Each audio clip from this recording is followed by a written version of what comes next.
I think video's basically becoming probably the most important platform to showcase products or showcase services. YouTube is the second biggest search engine.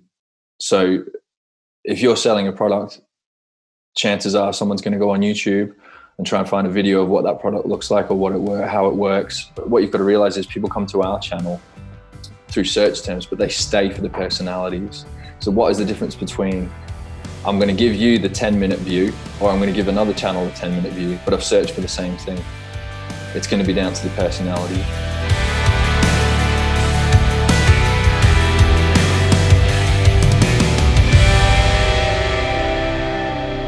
Hello and welcome to episode 8 of the Grow Your Business with Video podcast. Just like last time, we're going to get straight into the episode because it's a meaty one. I am joined by another special guest. This is Lee Glynn, and he is sharing a lot of tips and insights on YouTube. If you want to jump to a particular section, then check out the description of this episode where you can find the timestamps. So if you want to listen to it in a couple of sittings, it's nice and easy for you to do so. This is just one of the tips that Lee has shared, and I decided to put it straight into practice. So anyway, without further ado, let's dive into it. So my guest today is nothing short of a YouTube and marketing whiz. He's digital content manager for the UK's largest musical instrument retailer, and over the past few years has been instrumental in growing the brand's YouTube channel massively. Here's some statistics for you about said channel. 100 million plus views in total, more than 150,000 subscribers, and the highest video view count as of today, although it's probably gone up since recording this, is 1.6 million views. And Lee's been instrumental in helping achieve those statistics. I work with him very closely to create engaging video content all the time for this brand. And even though we are in different corners of the country, we speak all of the time. He's a super nice guy, and he makes great tacos as well. So welcome to the show, Lee Glynn. Thank you very much, Alex. You're too kind calling me a marketing whiz. Very kind of you. Thank you very much. You are. I mean, we'll delve into some of the details about perhaps some of the things that you helped achieve and some of the things that you do day to day and that you're continuing to do now in lockdown, because we're still in lockdown at the moment.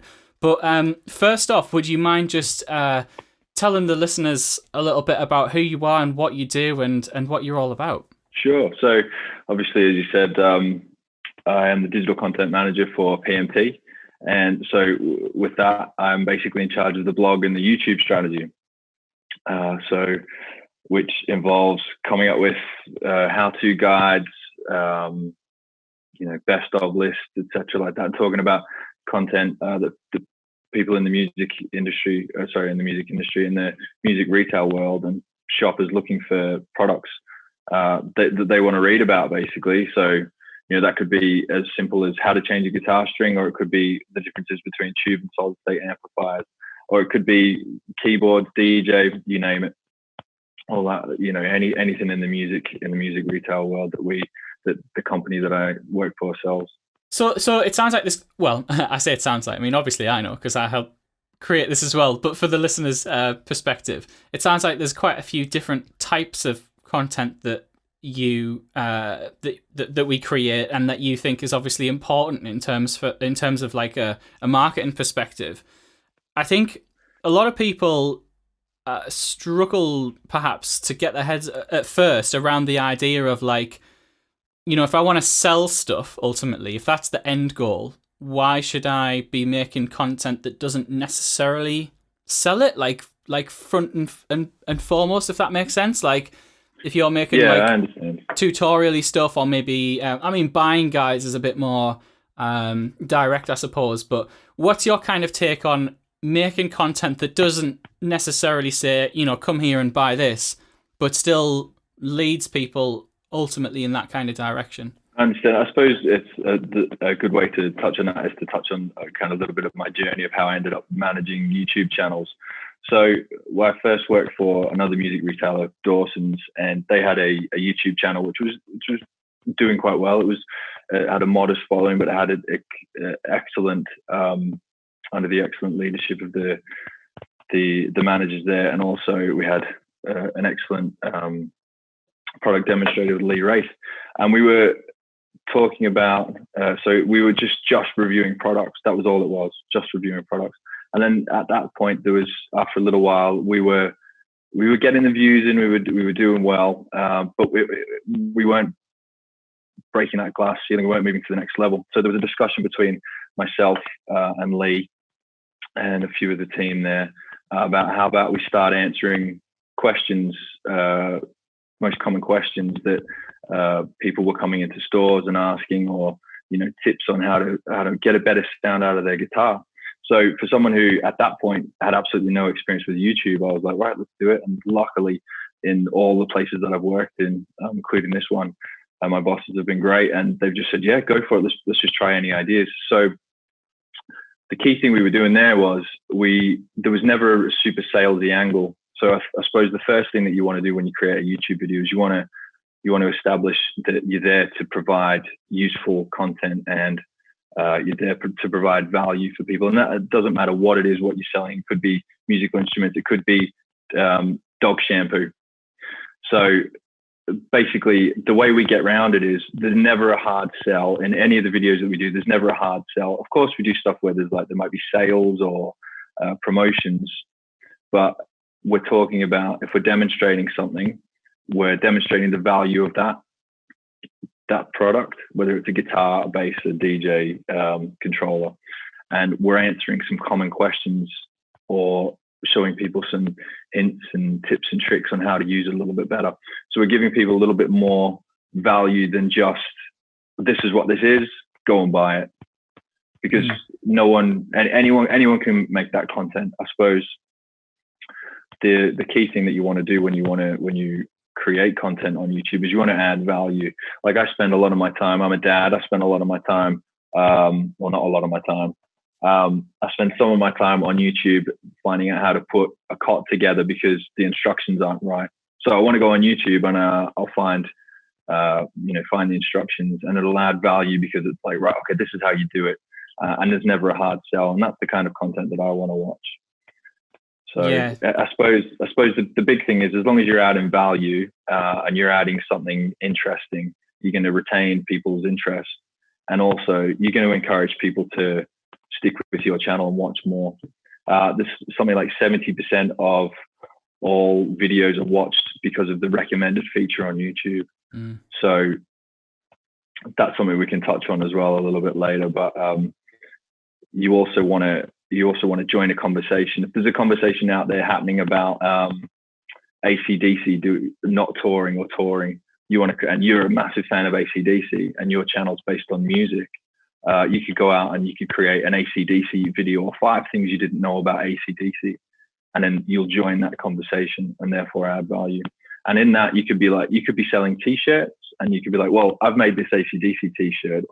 No, I'm not saying you go and create copyrighted material, but you could be, I've made this AC/DC inspired t-shirt and I'm wearing it. And you just touch on that briefly, but then you get back to the facts. So there's a way to sell things or to get a product across without ramming it down people's throats. Yeah, definitely. I think that's awesome, man. Thanks for sharing that. A lot of good points that you touched on that, yeah, I think we can definitely delve into it a bit deeper, especially at the YouTube side of things, which is one of the main reasons that I wanted to get you on the show, because you have such a wealth of experience and knowledge on that platform. And I think for a lot of people, it's an area that they would like to get into more. And, not everyone is perhaps aiming for like the, millions of views and the whole viral thing, or to do it full time. But I think for a lot of people, it's something that they want to do more of, but they're not really sure how, because it's quite a daunting platform now, because it's changed a lot over the years. And, like I kind of alluded to there, I guess a lot of people on there are now, that's their full-time gig. They are YouTubers, and that's like a thing that didn't exist a few years ago. But I still think that if you're perhaps not aiming quite as high as that, for a business of any description, it's still going to be a useful platform to get into. So I'd love to get your thoughts on that. I think before that, I'd be keen to hear about what you think about sort of video in general, but also like the concept of like connecting with your audience and the importance of it, I guess, and kind of what your take on it is, given your journey and kind of what you do professionally, but then also like personally as well, how you connect with people. Yeah, what are your thoughts on sort of video in general, and perhaps for people who are who haven't been using it much before, would like to? Do you think it's an important thing? Do you think there's mileage in it? What's your thinking on it? I think video is basically becoming probably the most important platform to showcase products or showcase services. In today's day and age, if you've got you're selling a product, I know, well, YouTube is the second biggest search engine. So if you're selling a product, chances are someone's going to go on YouTube and try and find a video of what that product looks like or how it works.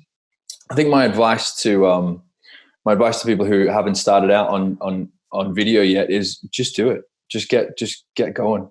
It doesn't have to be slick. It doesn't have to be Spielberg, to quote my current boss at the moment. It doesn't have to be Spielberg levels of production.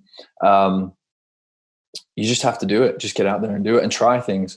The most important thing to realize is no matter what you do, 99% of the time, someone out there wants to do it but won't do it. So just be in that 1%, get out there and actually have a go.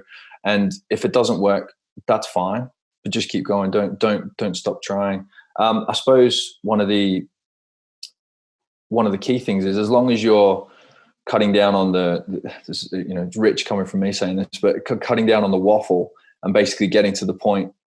I'll use the analogy of dog shampoo again. So you're selling a dog shampoo service, or you might even be selling dog shampoo. Let's say you're selling a dog grooming service. You're going to put, there's people out there who wash their own dogs with a certain type of shampoo. Perhaps you could get out there and you could get 5 different types of dog wash and give that a go and review it over the next 5 weeks. I wouldn't suggest washing your dog 5 times in a row, although he or she might love that attention. And then put a review out there and see how it goes. And then maybe that might be something that you want to go down the route of. Like the most popular videos at the moment are, number 1, product reviews, number 2, how-to guides, and number 3, vlogs. So I suppose people out there, if you're worried about getting into video, I don't want you to think, okay, let's look at the big YouTube influencers out there at the moment and who do daily vlogs and who just earn loads of money from walking around the street and doing stuff and getting paid millions for it. That's not what you need to focus on. You need to focus on what you're good at. There's going to be something that you're good at or you want to talk about, that you're passionate about, and put that out there and people will respond to it. Don't worry about what anybody else is doing in terms of producing, don't try and emulate anybody, because nobody can be you and you can't be anybody else. Yeah. So my key advice there is just get started, just have a go, just do it. Like yourself, you're doing this podcast now, we're doing it, you're just getting stuck in, and make sure that you're producing evergreen content out there, putting evergreen content out there that people can keep using. And that's how you get noticed. Yeah, definitely. Again, like a lot of great points touched on there. I think that's the idea, isn't it? Like, YouTube started as quite a sort of conversational almost channel, and somewhere where people could just upload whatever they wanted, and it was, the whole idea was like, oh look, you are on the tube, you are on the telly. Yeah, it did start off as just a conversation thing, and now it's becoming a platform where people can sell and promote their ideas or their goods, and it's a really great way to reach people. I suppose the way that we've done it is in PMT at the moment is we've provided people with a way to see products that they're interested in, to hear them, and also to get an honest opinion on how they sound. If they don't sound that great, here's a way that you can make them sound really great. Or but I suppose the other thing is to think about is as well. There's a lot of honesty in our channel as well, where there's a lot of comedy as well, which is great. Having a little bit of personality is also a really good thing to try and add. But again, don't try and be somebody else. Just be yourself. I suppose the success of the channel that I've worked in wouldn't be anywhere without the dedicated team that I work with, like such as yourself and Sam and Dagan and Brad and everybody in my team. We're all pulling in the same direction. But if you're just starting out on your own, get stuck in and enjoy it. Totally. Yeah, totally agree. And thanks for the kind words. It's obviously like great to be a part of something that is, I think, like you say, the honesty element of it is quite at the forefront. And I love the fact that we can put, the presenters' personalities front and center, like Dagan. Dagan's the guy I film all the time, at least when we're not in lockdown.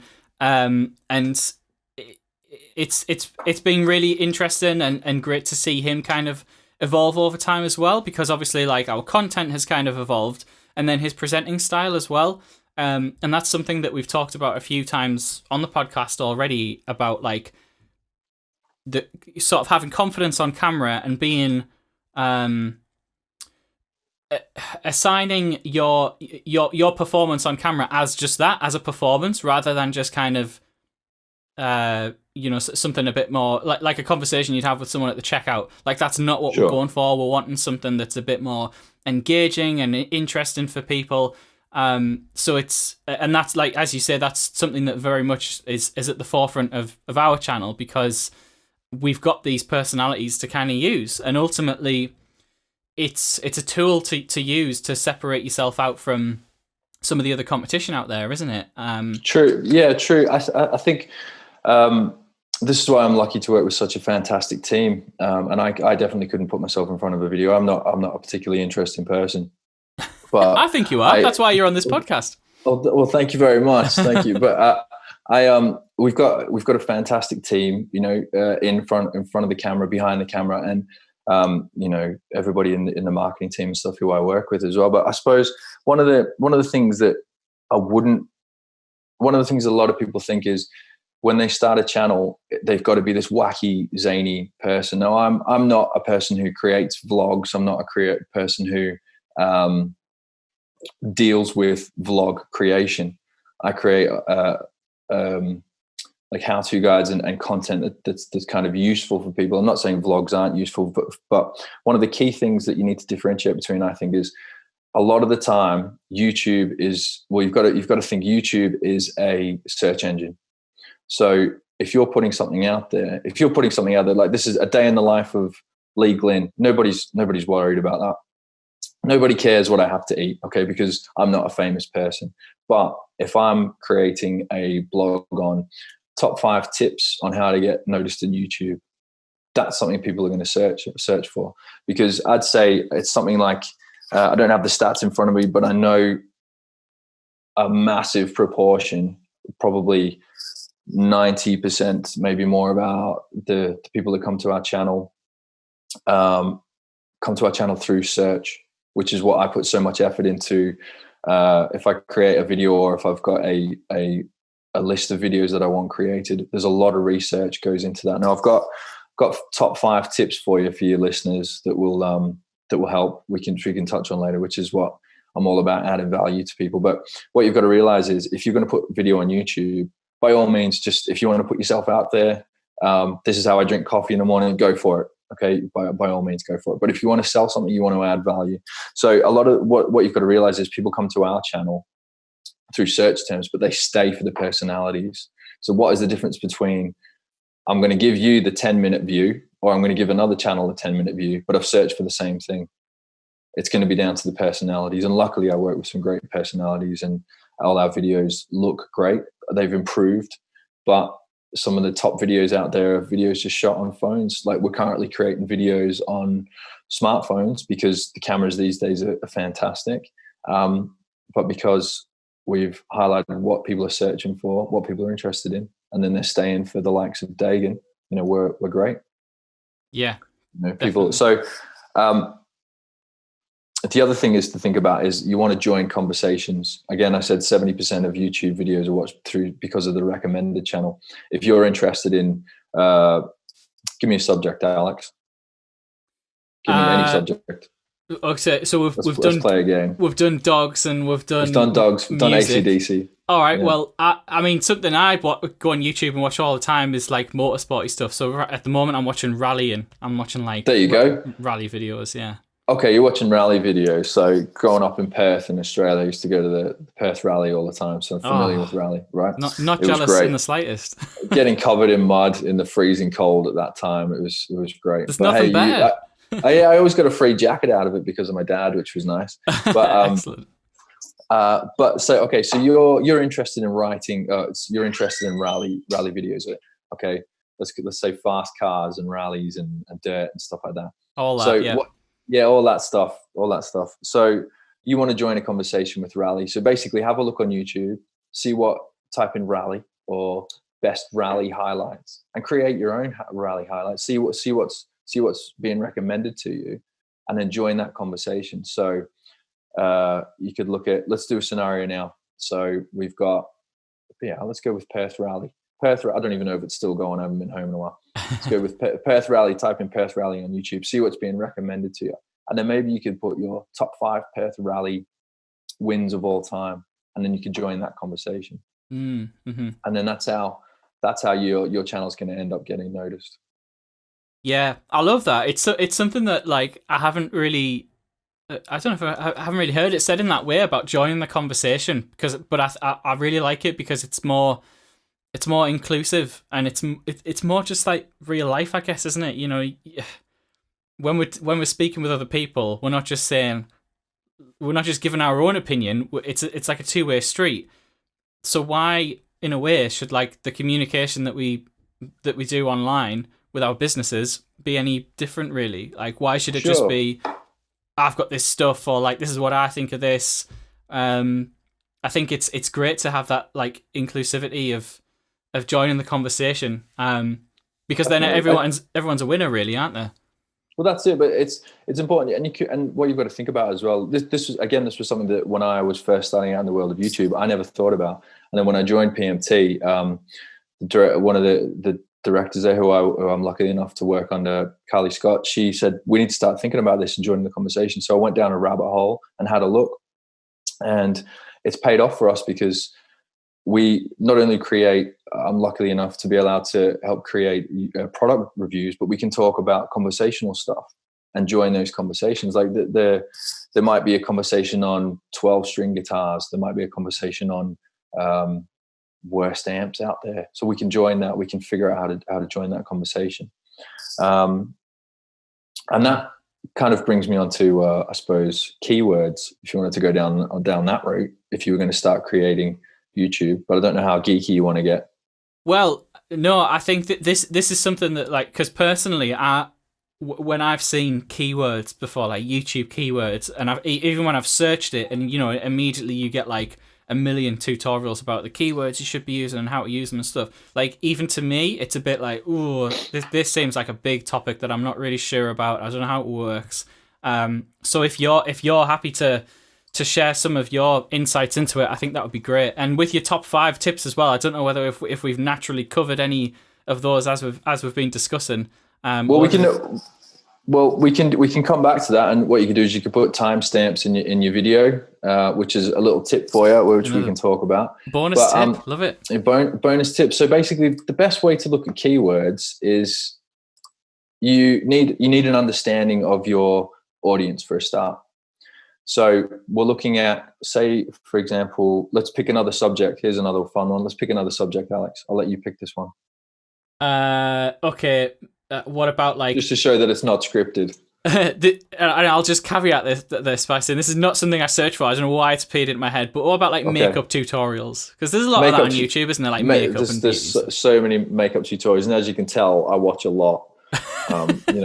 I would highly recommend, if you're not watching this podcast, to watch it and see Lee's wonderfully groomed face. He's done a much better job than I have. Thank you very much. I think this is the Corona beard I'm calling at the moment. I love it. So makeup tutorials. You need an understanding of your audience. So say, for example, I don't really use makeup, but it's easy. What you could do is you go on YouTube, see what type of videos are out there. Okay. See if there's anything that you do with your routine that no one else is doing. And then you talk about that. In terms of keywords, there's plenty of sites out there. You've got Ubersuggest, which is a fantastic one to check out, or Answer the Public. And they're really easy to use. With Answer the Public, you simply put the keyword in and it gives you a ton of suggestions and a ton of, which is the important thing, phrases.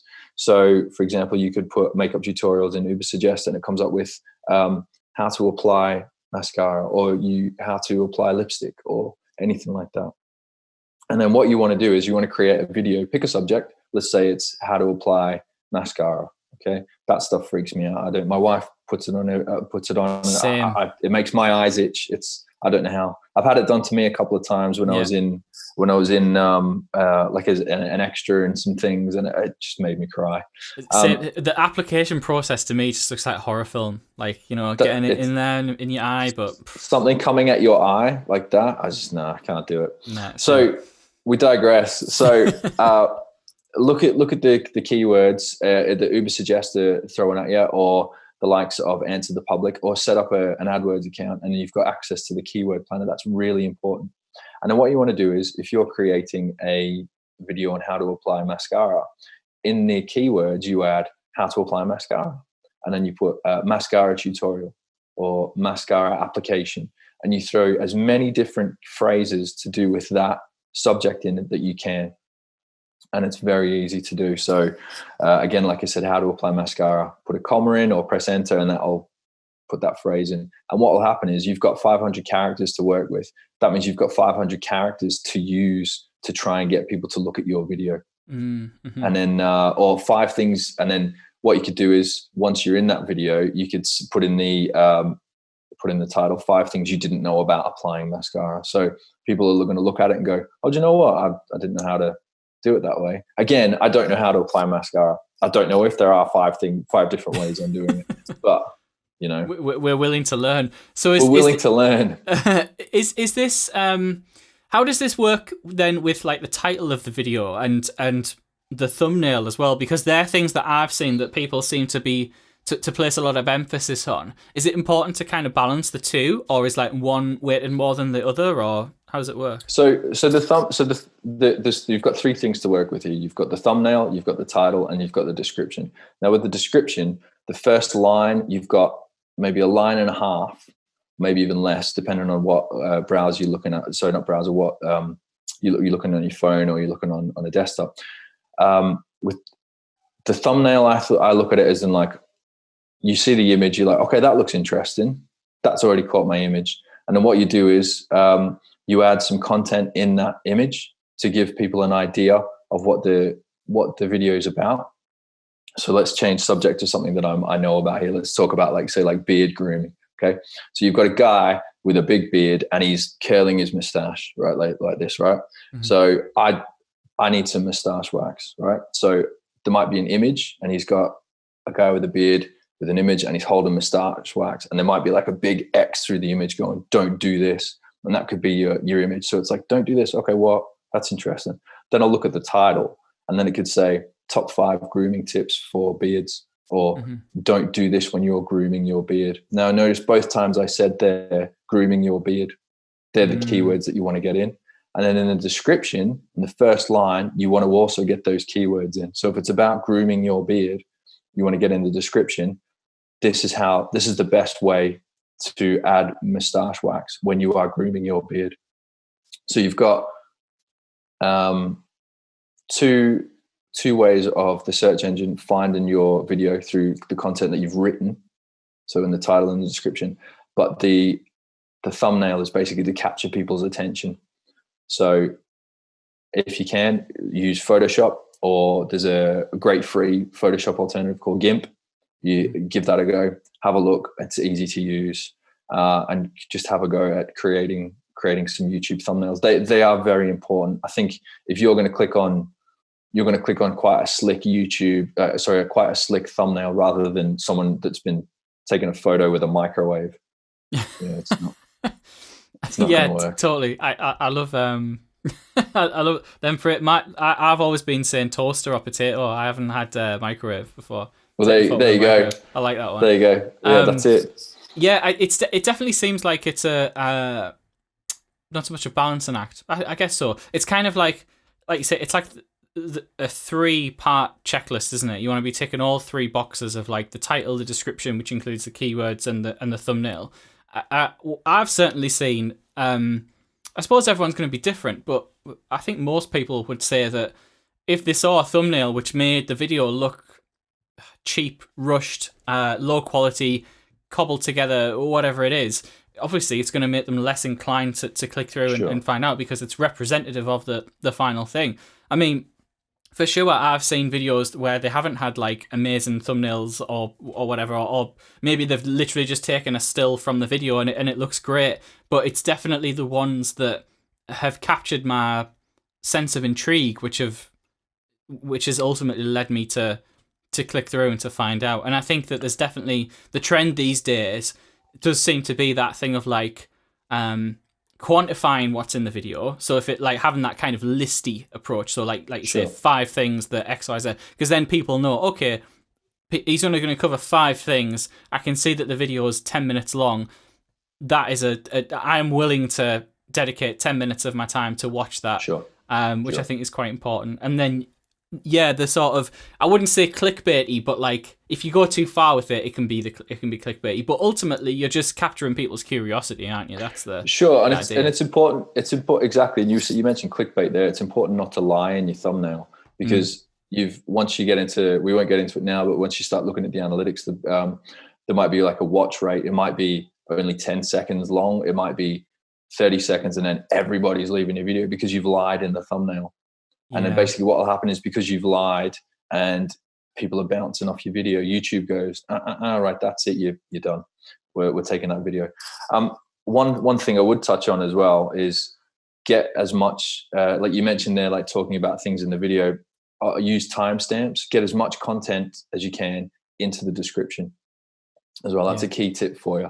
Get as much content. So if we're talking about beard grooming. So like we say, like how to comb your beard, how to make it look straight. And then you could have timestamps within those, but again, they're keywords that you could use. One thing that Google has started experimenting with now is they're putting actual timestamps in the Google SERPs, which is the search engine results pages. So, which is really great. So, for example, if you've got a 10-minute video on how to groom your beard, that's basically quite an overview. But if you've got in that section, there's 30 seconds that says how to straighten your mustache or curl your mustache, you put that in a timestamp, that will show up in Google. So use your timestamps. One thing I'd also say is we touched on like putting videos out there. Join the conversation to put as many videos out as you can. Make sure the quality as well. But I always I'm a bit of a nerd. I always attribute Google very similar and YouTube very similar to the Eye of Sauron. So in Lord of the Rings, when it's not looking at you, it doesn't know you're there. But as soon as you start making a bit of noise and start putting out more videos, it's looking at you. So therefore, it's interested in you, and it's going to start pushing you up in the rankings because you are consistently pushing out videos there. So make sure that you can't just put one video out and expect, I'm going to just sit back and I'm going to earn loads of money from YouTube here. It doesn't really work like that. You're looking at about 3 to 6 months at least of consistent quality putting out content before you start getting noticed. Yeah, definitely. That's great. I love that. By the way, the Eye of Sauron. That's fantastic. I tried to make that joke with somebody, or that analogy. I've got loads of them. I've got like the Zelda analogy, which I talk about in work. But I tried to make that Eye of Sauron analogy with someone who was quite big in marketing. I won't say who, and they're like, "I've never seen Lord of the Rings." So I was like, That's disappointing. I was going to say, I don't want to deal with you anymore. Now you've learned that you need like a different genre, like metaphor for each person. Like, they didn't get the Sauron one. I've got something else for you. well, I had to default to a spotlight. Call it a spotlight. I see. So, yeah. There we go. So for anyone who hasn't seen Lord of the Rings, it's a spotlight. Yeah, a spotlight. Yeah. Eventually, once Google looks at you, you're in its eyesight there, and basically, once you keep creating decent content, it'll keep you in its eyesight and therefore help you. That's one of the things I think that people think that. I mean, this is an anecdote. This is what I've thought, that YouTube seems very complicated in the sense of, like again, back in the day, there was no such thing as the algorithm really. It was just like you upload a video, you go on, you subscribe to people's channels, you see them in like a linear timeline, like Facebook used to be, and that was kind of it. But things have changed now. The inner workings are that intricate and are getting increasingly more intelligent in terms of knowing what people are going to be interested in, what they're going to look for next, what things they might not have watched before, but they might find interesting. And I think that can put people off getting started. But I think like some of the tips and the kind of best practices that you've shared there make it seem a lot more accessible. Because really, we're only talking about doing the same fundamental things as you would for anything, excuse me, anything else that you would in marketing. So, like showing up regularly and joining the conversation. Sure. Making sure that your content is of a certain quality. Doesn't have to be, like you say, Spielberg levels, but certainly something that is like representative of the level of quality that's in your business as a whole. And then just kind of ticking the boxes in terms of the keywords and the titles and stuff. And once you lay them out, it seems less daunting. Like that's the impression I've got now. It's like, oh, actually, it seemed like this thing which was like, how do you crack YouTube? How do you get into that? Is it like impossible? But actually, sure, it's... sorry, go ahead. No, I was just going to say, actually, it seems like it just takes a bit of, you, like you say, you just list the best practices and you adhere to them as much as you can and keep up with it, and then you're on your way. Well, that's it. And I suppose the thing is as well, like, I've been lucky enough to be allowed to fail. Not all the videos that we put out really land really well. Like, luckily enough, there's usually a minimum of just around 10,000 views or something like that, or maybe just under. Luckily enough, we've got the channel to a place where we are being recognized and recommended. But just it's not daunting. If I knew how to crack YouTube, I'd be a multi-millionaire. Yeah. There is no way to hack YouTube. There is no way to cheat YouTube. And anybody says that there is, they're lying. There's no way to do it. The only way to do well on YouTube is to consistently put the work in and consistently evolve and consistently learn. And it's something like these tips that I've given you now and everything I've talked about. Who knows, in 2 years' time, they might not be particularly relevant. I think they will be, but there might be some tips that have evolved. There might be different ways of keyword researching, or different ways, or thumbnails may have changed, or whatever. But the thing is, just put it out consistently, and don't think that you don't try and cheat the system. You've got to put the hard work in. Yeah, totally. It's not daunting. It's not. You just do it and just have a go. The keywords and like you said, they're just, as long as you're joining a conversation, people will start noticing you, and you'll be okay. Yeah, totally. Yeah, I love that. I think it's great. And like, it's like anything, isn't it? Like you say, it's not the only kind of constant is that everything's going to change. And there's it's YouTube, Facebook, Instagram, like the way it works, the way to get the most out of it, and the way people engage with it. All of that is just a trend that changes over time. So it's important that we like stay on top of it as best we can. Like it's no one's ever going to be able to, like you say, cheat the system to be 100% on top of it all the time. And when the trends change, they're immediately on top of it. This is something that we need to be kind of, it's like the ebb and flow, isn't it? We need to kind of stay with it and adapt as we go on. So treat it more as a long-term thing, I guess. Definitely. And don't think that, just I suppose the other thing is as well with YouTube, make sure you're always learning about the analytics, how people are finding your videos, which we could talk about in another video if you like, Alex. We can talk about YouTube analytics, but learn YouTube analytics, learn how people are coming to your videos, finding your videos, and why people are there, and then that will give you a steer of what to continue with YouTube, basically, and how to continue with YouTube, and what type of videos to make, and what type of videos are interested. But the overall message is just get started. Just have a go. Have a go. It's like getting on stage if you're a musician, or getting behind the wheel, learning how to drive. You've got to take that first step. And once you do, it might suck for a bit. It might not be what you expected, but after a while, you can make it what you want. Yeah, totally agree. And I think, maybe we can cover analytics another time. I think that'd be really, really interesting for people if you're up for that. You mentioned your 5 tips earlier, so I wonder maybe if we round up this podcast with your top 5 tips for YouTube, if you wouldn't mind. Okay, so here are my top 5 tips. So basically, number 1 is answer a question. So you are on YouTube, again, like I said, the most popular things are product reviews, how-to guides, and blogs. Let's ignore the blogs for a bit, because if you've not started YouTube, you're not famous yet. You can come back to blogs. Okay. So answer a question. That could be how to fix something. It could be how to make something better, how to get a better sound out of something, how to apply mascara, or how to fix your beard. Okay. Or anything like that. So number one, answer a question. Number two, do your keyword research. Before I do any video or approve any video, I make sure that I do a lot of keyword research into figuring out what is going to get people to my video through search. So if it's a new product coming out, I need to do as much keyword research as I can around that product or that particular style of product. So that, for example, I'll give you an example. So we could look at ceramic plant pots. I've got one in front of me here. Okay, we could look at, we've got this new ceramic plant pot come out. Okay, let's have a look at keyword research. Like, is ceramic plant pots good for outdoors, or are they better for indoors? So do a bit of keyword research around that. Throw that in your descriptions and in your meta tags and stuff. Cool. Number three, create series videos. So if you find a video does particularly well, say for example on like, we'll talk about Rally again. You mentioned Rally. You find one of your videos does particularly well on Rally. Okay, that could be. Give me a subject on Rally, Alex. Like a sub thing. Like a sub thing. So we go. Rally crashes, maybe. Or... Rally crashes. Okay, yeah. Cool. Rally crashes. Okay, so you've done a video on rally crashes, and then you could do another video on the driver who's had the most rally crashes. Top 5 drivers who've had the most rally crashes. And then basically what you do is you get yourself in. We've all been down this YouTube rabbit hole. You start watching one video on how to fix a plug. 4 hours later, you're watching the scene from Monty Python where the rabbit rips out the guy's throat.